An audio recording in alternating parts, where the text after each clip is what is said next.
The war was over. For 12 long years, the stars had burned with the fires of battle. Human ships had fought alien ships. Human soldiers had bled on strange worlds under strange suns. And now, at last, silence had returned to the galaxy. The Terran coalition had won. No one had believed it could happen. When the Xathari Dominion first attacked human space, the other alien races had laughed.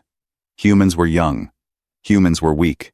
Humans were primitive apes with nuclear toys, as the Xathari nobles liked to say. The war was supposed to end in months. Instead, it had lasted over a decade. And in the end, it was the Xathari who fell.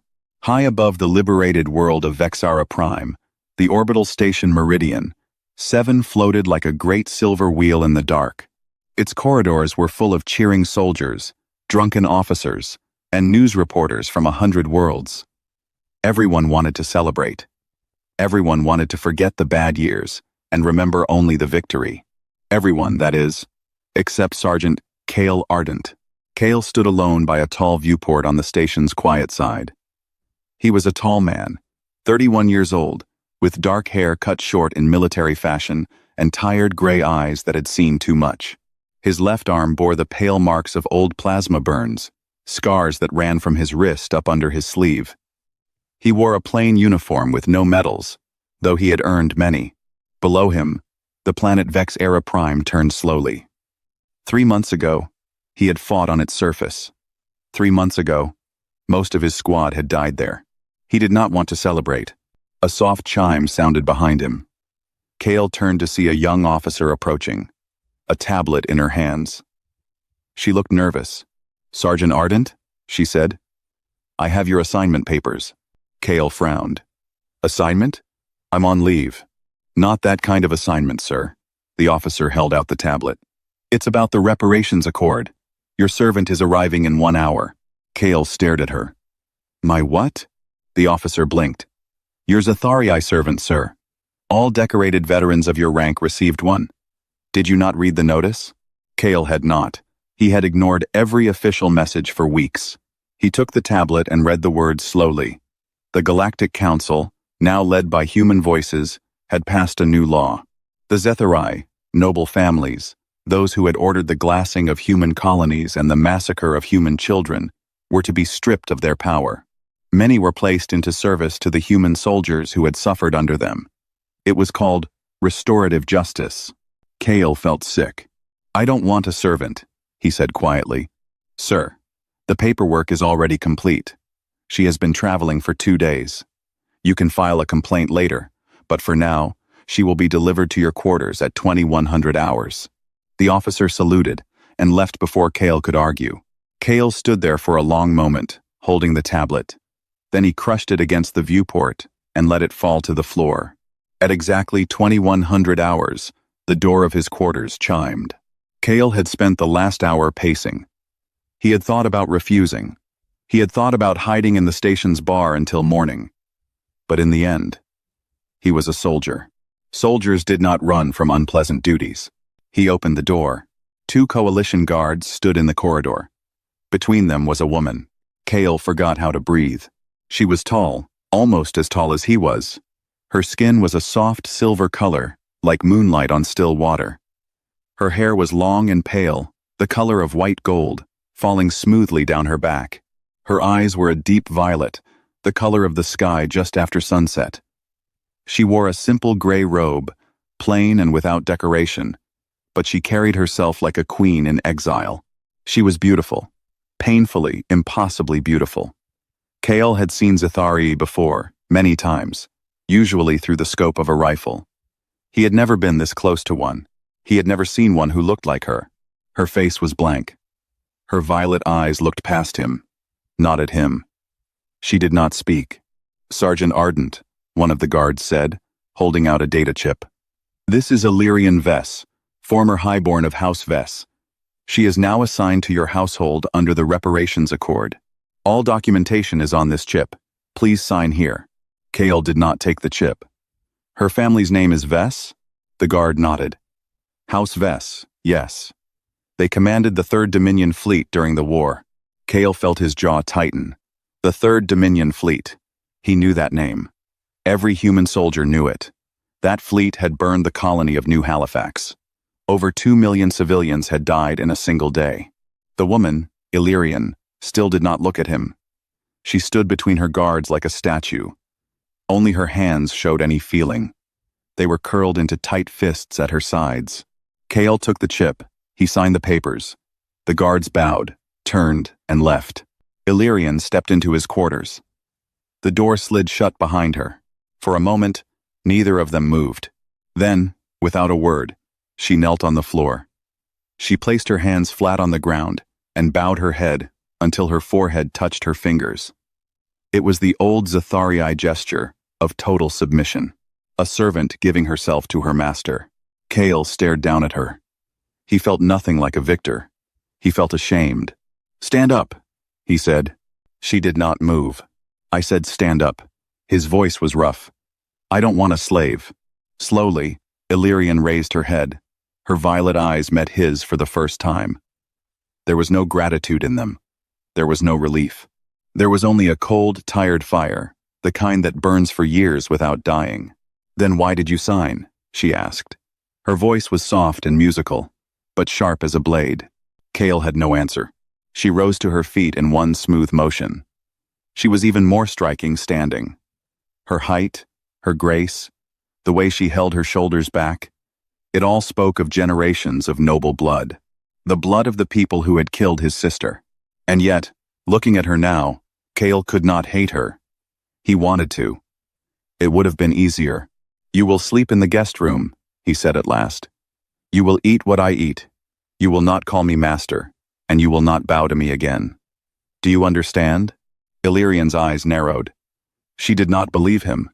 He could see it on her face. "I understand," she said. But she did not mean it.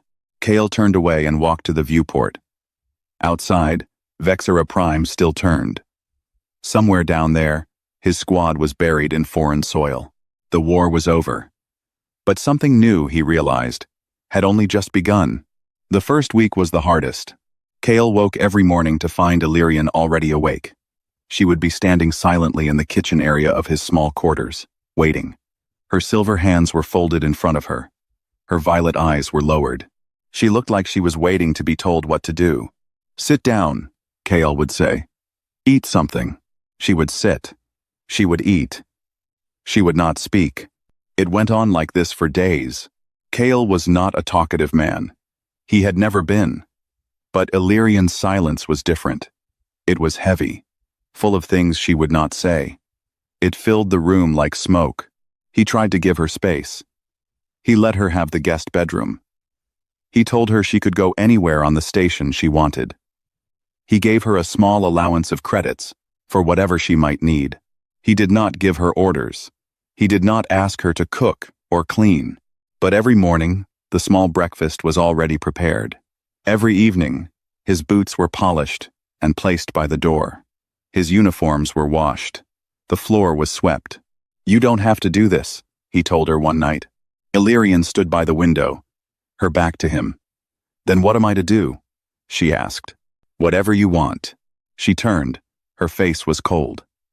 "A servant who does nothing is not a servant. She is a pet. Which would you prefer me to be, Sergeant?" Kale had no answer. He left the room. Things only got worse when they left the quarters. The station Meridian 7 was full of humans. Soldiers, dock workers, traders, officers. Most of them had lost someone in the war. All of them had opinions about the Zathari. When Kale took Illyrian to the mess hall for the first time, the entire room went silent. Forks stopped moving. Conversations died. Every eye turned to the silver-skinned woman walking beside the scarred sergeant. Then came the whispers. "Is that one of them? A noble, look at her robe. Lucky bastard. Getting a looker like that. I hope he makes her pay." Kale could feel Illyrian stiffen beside him, but she said nothing.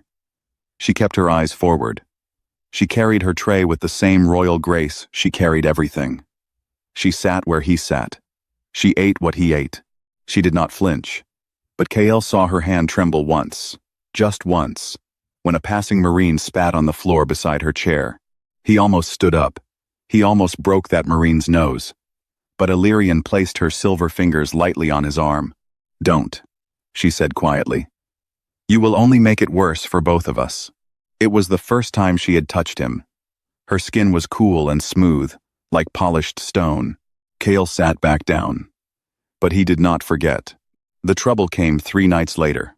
Illyrian had gone out alone. She said she needed air, which was a strange thing to say on a space station, but Kale did not stop her. He was trying to give her freedom, even if she did not seem to want it. An hour passed. Then 2.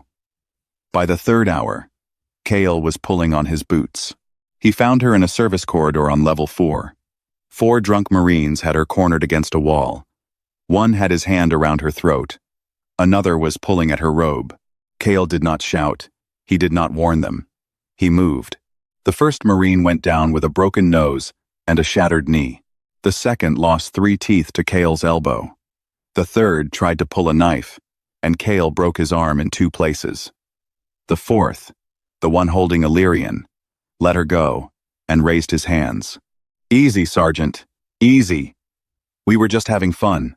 Kale hit him anyway. The Marine dropped like a sack. In the silence that followed, Kale turned to Illyrian. Her robe was torn at the shoulder. Her lip was bleeding. But she was standing. She was alive. "Are you hurt?" he asked. She shook her head slowly. She was looking at him strangely, as if seeing him for the first time. Kale helped her stand straight. He took off his jacket and put it around her shoulders. It was too big for her, but it covered the torn robe. "Come on," he said. "Let's go home." They walked in silence back to his quarters. The drunken Marines were left groaning on the floor. Station security would find them soon enough. Kale did not care. At the door of his quarters, Illyrian stopped. "Why?" she asked. Her voice was barely a whisper. "Why what? Why did you fight them? For me?" Kale looked at her. Her violet eyes were shining with something he had not seen before. Not fear, not anger, confusion. "Because," he said simply, "anyone touches you, they go through me first. That's how it works now." Illyrian stared at him for a long moment. Then, slowly, something in her face changed. The cold mask slipped, just a little. Just enough for him to see the woman underneath. That night, they sat at the small table in his quarters. Kyle had made 2 cups of tea, the human way, with real leaves he had saved from Earth. He slid 1 cup across to her. Illyrian did not drink it. She only held it, letting the warmth spread through her fingers. "May I ask you something?" she said. "Yes. You hate my people. Every human does. And yet you have not once been cruel to me. Why?" Kale was quiet for a long time. Outside the viewport, the stars burned cold and distant. "I had a sister," he said at last. Her name was Marin. She was 19.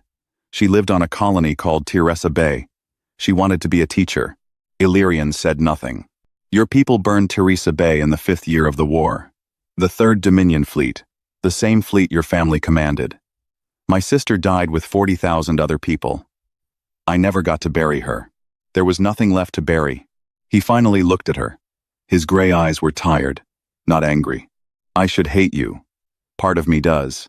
But hate cost me too much already. I spent 12 years hating. It didn't bring Marin back.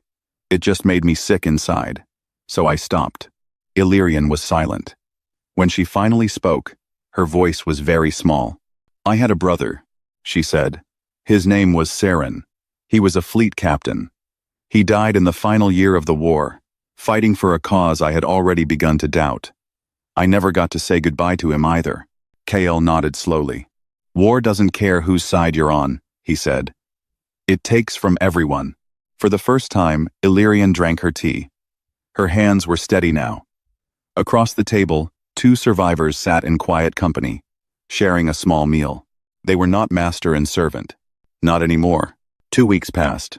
Slowly, carefully, something changed in the small quarters on Meridian 7. Kale and Illyrian still did not speak often, but the silence between them was different now. It was no longer heavy. It was simply quiet, the way 2 people who understand each other can be quiet. Illyrian stopped calling him Sergeant. She began calling him Kale. She stopped kneeling in the mornings. She still rose early, But now she made tea for two. She still cleaned, because she said the work kept her hands busy and her mind quiet. Kale stopped arguing. He had come to understand that for her, doing nothing felt worse than doing something. They began to talk. A little. She told him small things. The name of a flower that grew in her mother's garden. A song her brother used to sing. The taste of a fruit from her homeworld that did not exist anywhere else in the galaxy. Kale told her about Earth, the blue oceans, the green forests, the sound of rain on a tin roof. Things she had never seen and might never see. It was on the 16th morning that the news came. Kale was drinking his coffee when his comm unit chimed with a priority alert. He frowned and activated the screen. The face of his old commanding officer appeared, Major Torvin. The major looked tired and worried. Ardent. Bad news. Are you alone? Kale glanced at Illyrian, who was standing by the window. She did not turn around, but he knew she was listening. No, sir. Get alone. Now. This is classified. Kale stood and walked to the small side room he used as an office. He closed the door. Go ahead, sir. Torvin's face was grim. We have a situation. A group of Zethari hardliners has started killing people. They call themselves the Obsidian Remnant. They are former military, former nobles who refuse to accept the surrender. They believe any Zethari who cooperated with humans, or who was assigned under the Reparations Accord, is a traitor. They are hunting them down. Kale felt a cold weight settle in his chest. How many dead? 47 so far. All former nobles, mostly women and children. House Vera was wiped out last week. House Talin 2 days ago. Kale closed his eyes. Ardent. Listen to me, Torvin said. Your servant, the Vess woman. Her house is high on their list. Very high. I am telling you this because I think you need to know. Keep her close. Keep her safe. Or send her back, and let us handle it. I will keep her safe, Kale said. Torvin nodded slowly. I thought you would say that. Be careful, son.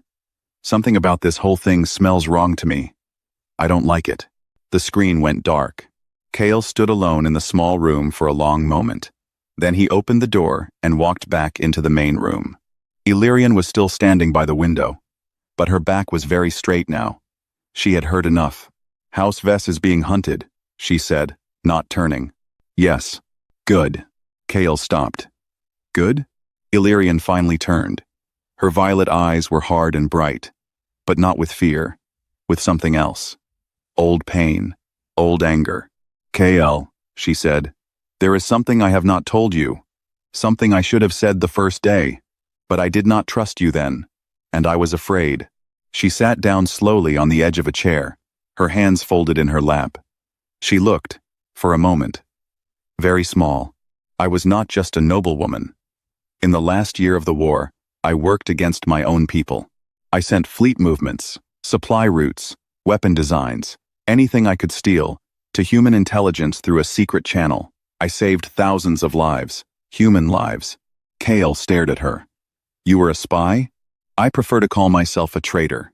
It is the more honest word.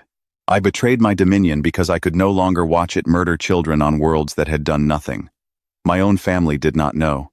Until the final month, when I was discovered. Her voice did not shake, but her hands did. My family was executed. My father, my mother, my aunt, my little cousin who was 6 years old. They were all killed because of me.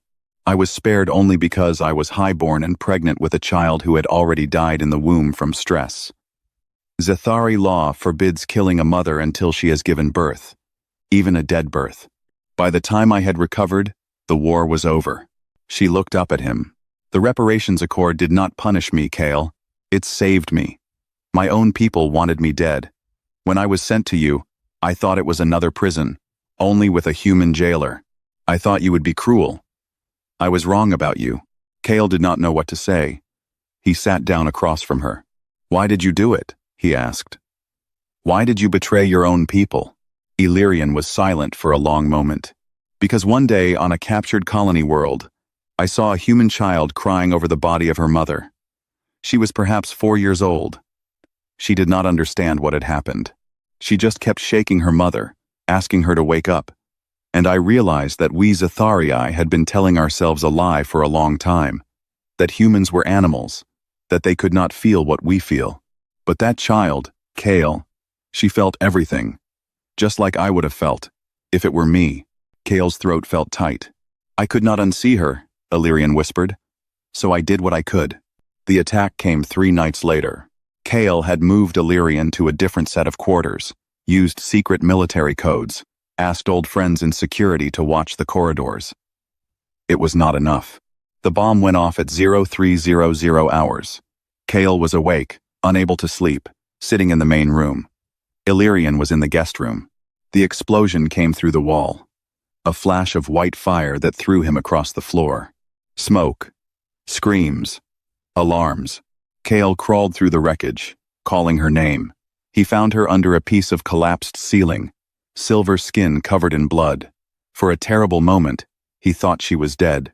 Then her violet eyes opened. Kale, she whispered. Go, leave me. They want me, not you. Shut up, he said. He pulled the ceiling off her. He gathered her in his arms. She was lighter than he expected. Don't you dare die on me, he whispered, as he carried her out of the burning quarters. Don't you dare. Behind them, a second explosion tore through the station. Somewhere in the smoke, a figure in black armor moved between the shadows, a weapon in hand, watching them escape. The obsidian remnant had found her. Illyrian did not die. She almost did. The shrapnel had cut deep into her back and shoulder. She had lost a great deal of blood. Human doctors did not fully understand Xatharii biology, but Kale refused to leave her side. He sat with her through 3 days of fevered sleep. He held her silver hand when she shook with pain. He whispered to her in the dark, telling her about Earth, about rivers and mountains and snow. On the 4th day, her fever broke. On the 5th, she opened her eyes and smiled at him. It was the first real smile he had ever seen on her face. You look terrible, she whispered. Kale laughed. It was the first time he had laughed in months. You look worse, he said. She closed her eyes, still smiling. Good. Then we match. They did not return to Meridian 7. Kale knew they could not stay. The station was no longer safe. The obsidian remnant had proven they could reach her anywhere coalition officials assigned her. So Kale did what he had been trained to do. He disappeared. He contacted 3 old friends from his squad, men he would trust with his life, men who had already trusted him with theirs. Rook, a former heavy gunner from Mars, missing 2 fingers from a Xatharii blade, calm as still water, strong as stone. Vey, a sniper from one of the outer colonies, a thin woman with sharp eyes and a sharper tongue. She had lost her whole family in the war, yet somehow still laughed more than anyone else in the squad. Doc Halson, their old medic, gray at the temples now. A man who had seen too much death to be surprised by anything anymore. They came. They did not ask questions at first. They brought weapons, supplies, and a small freighter ship called the Wren. They took Kale and Illyrian off the station, in the middle of a cargo shipment, hidden among crates of machine parts. When they were safely in deep space, Kale told them everything. The attack. The remnant. Illyrian's past. Her work for the coalition, during the war. Rook listened with folded arms. When Kale was done, he looked at Illyrian for a long moment. You saved human lives? He asked. I tried to, she said quietly. Rook nodded once. Then you are not my enemy. You are one of us now. Vey laughed and clapped her hands. Oh, this is going to be fun. Are we going to kill some Xatharii assassins, Sarge? Please say yes. We are, Kale said. But first, we hide. They went to a place Kale knew from the war. A frozen moon at the edge of old Xatharii space. Nameless on most maps, with a ruined outpost buried in the ice. Humans had abandoned it years ago. Xatharii had never claimed it. It was a ghost world, empty and cold. The Wren landed in a hidden ravine. The crew moved into the old outpost, fixed the broken generators, sealed the cracked walls, and made it livable. It was not warm. It was not comfortable. But it was safe. For the first time in weeks, Kale could breathe. Illyrian recovered slowly. She walked with a cane at first, then without one. Doc Halson said her body was healing faster than any humans would, but still not fast enough. She needed rest. She rested. And in the quiet hours of that frozen moon, she and Kale talked. They talked for hours. They talked about their childhoods, about their dead, about the strange, uncomfortable thing growing between them that neither of them dared to name. One evening, they stood together at a high window, watching the binary suns set over fields of ice. The sky burned red and gold and purple, colors Kale had never seen on any human world. "It is beautiful," Illyrian said softly. "I did not expect this place to be beautiful." "Neither did I," Kale said. But he was not looking at the suns. Illyrian turned and caught his eye. Her cheeks darkened slightly, a silver blush. She did not look away. Neither did he. The coalition came for them on the 31st day. It was Vey who spotted the ship first, her sharp eyes catching the glint of a hull high in the atmosphere. Not a remnant vessel. A coalition intelligence cruiser. "That is not a rescue," she said grimly. Rook opened a scrambled channel. A voice came through, smooth and official. "Sergeant Ardent, this is Commander Solon of Coalition Intelligence. You and your team have gone absent without leave and are harboring a high-value target. We are offering you one chance. Hand over Illyrian Vess. Walk away. You will receive your full pension, a promotion, and a medal for your service. Refuse, and you will be charged with treason." Kale stared at the comm unit. "Why do you want her, Commander? She knows things. Things the Coalition wishes to keep quiet." "What things?" The voice grew cold. "That is not your concern, Sergeant." Kale ended the call. That evening, he sat with Illyrian in a small side room. He told her everything. "There is more to this than the remnant," he said.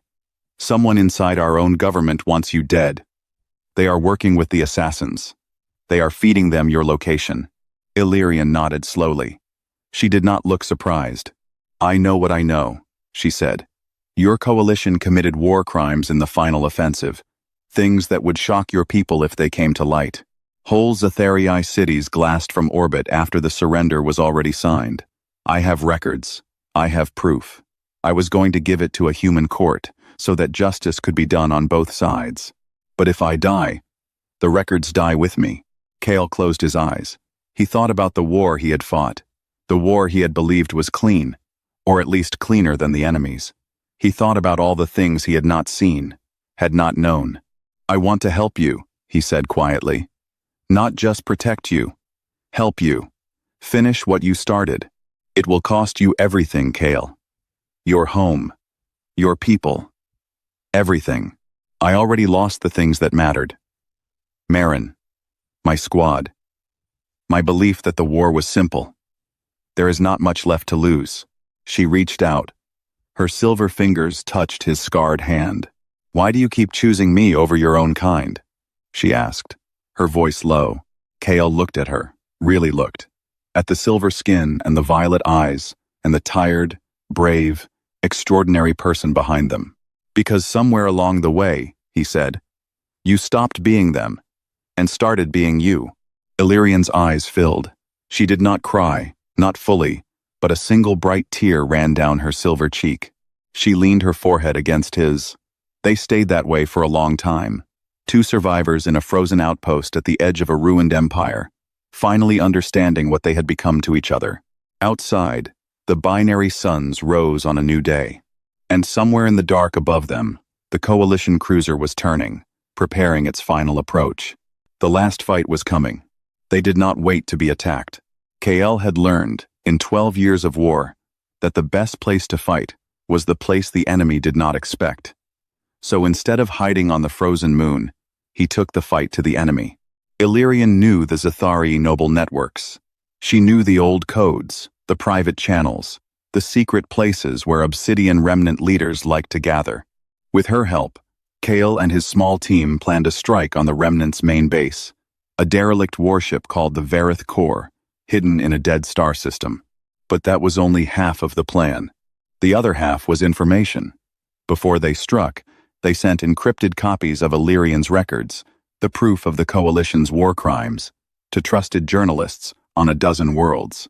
If anything happened to them, the truth would still come out. One way or another, Kale said. This ends now. The Vareth core was a ship of ghosts. Its long, dark hull drifted in the black, held together by old technology and older anger. Inside were 200 remnant soldiers and their leader, a man Illyrian knew well. His name was Lord Sarveth. He had once been her betrothed. Their marriage had been arranged by their families when they were both children. Illyrian had never loved him.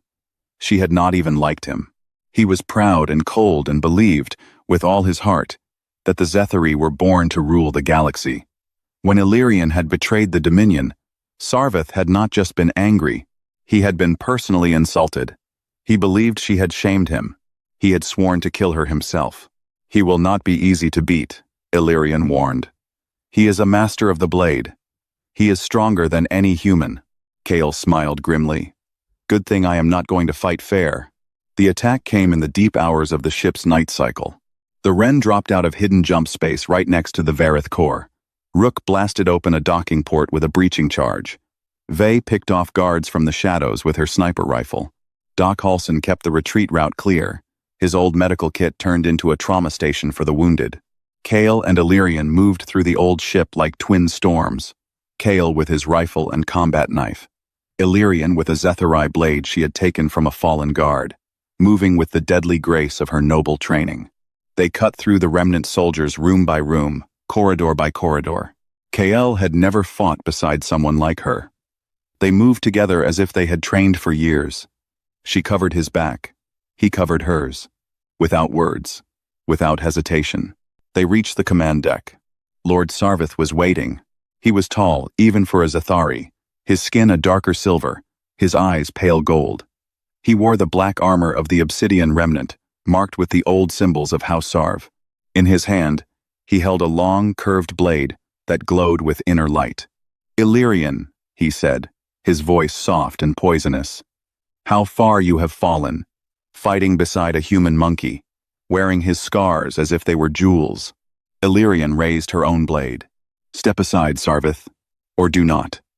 I no longer care. Sarveth laughed. I have waited years for this moment. He attacked. The duel was terrible. Sarveth was faster than any being Kale had ever seen. His blade was a blur of light. He drove Illyrian back across the command deck, pressing her hard, forcing her to defend every second. She was still weak from her injuries. She was still healing. He knew it. He used it. But Kale was not going to watch her die. He moved in from the side, his combat knife flashing. Sarveth shifted to face him, and in that single moment of distraction, Illyrian struck. Her blade cut deep across his sword arm. Sarveth screamed and stumbled back. His golden eyes burned with rage. Together then, he hissed. I will kill you both. He charged. What followed was not a graceful battle. It was not a noble duel. It was a brutal, ugly fight between three people who had nothing left to lose. Sarveth was stronger, but Kale and Illyrian were together. And in the end, that was what mattered. Kale took a deep cut across his ribs. Illyrian took a strike to her already wounded shoulder. But Sarveth, in his fury, made one mistake. He overreached. Kale caught his arm. Illyrian drove her blade into his chest. Sarveth fell to his knees, blinking, as if surprised that death had actually come for him. Finish it, he gasped, looking up at Illyrian. Do it, you traitor. Illyrian stood over him, blade raised. Her violet eyes were full of old pain. Then, slowly, she lowered the weapon.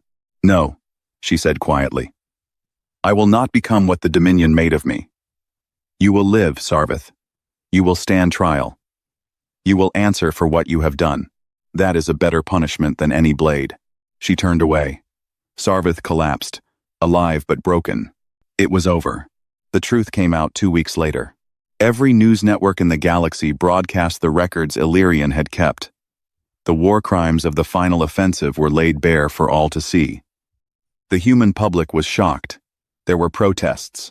There were trials. 3 coalition generals were removed from command. Commander Solon of Intelligence was arrested. The reparations accord was rewritten. Every Zethari under servitude was given full citizenship. The right to leave, the right to stay, the right to work, the right to choose. Kale and his team were pardoned. The public called them heroes, though Kale did not feel like one. The galaxy began, slowly, to heal. Illyrian stood by a window of the Wren, looking out at the stars. She was dressed in simple clothes now. Not a noble's robe, not a servant's gray, just a plain green jacket and dark trousers. She looked, for the first time, like she belonged to no one but herself. Kale came to stand beside her. "So," he said quietly, "you are free. Yes, you can go anywhere, do anything. What remains of your people, they would take you back now. You are a hero to them too, in your own way. I know. Where will you go?" Illyrian was silent for a long time. Then she turned to him. Her violet eyes were calm and certain. "You gave me a choice," she said, "that no one ever gave me before. So let me make it now. I choose you." Kale ardent. Not as servant, not as debt, as equal, as partner. If you will have me. Kale took her silver hand in his scarred one. "I will have you," he said. 1 year later, a small green world on the quiet edge of coalition space. A wooden house by a river. A garden full of earth plants and strange Zethari flowers growing side by side. Kale knelt in the garden, his hands in the dirt, laughing at something Illyrian had just said. She stood beside him with a basket of vegetables, her silver skin bright in the sunlight, her long pale hair loose around her shoulders. In the distance, a small transport ship descended through the clouds. Rook and Vey and Doc Halson were coming to visit for the weekend. There would be stories. There would be arguments. There would be too much to drink. The war was long over. The old empires were gone. The new galaxy was still finding its shape. But here, on this quiet green world, a human soldier and a Zethari woman had built something simple and true. A life, freely chosen. A home with no masters and no servants. A love that had grown in the ashes of a war neither of them had wanted. They had both lost so much. And yet, somehow,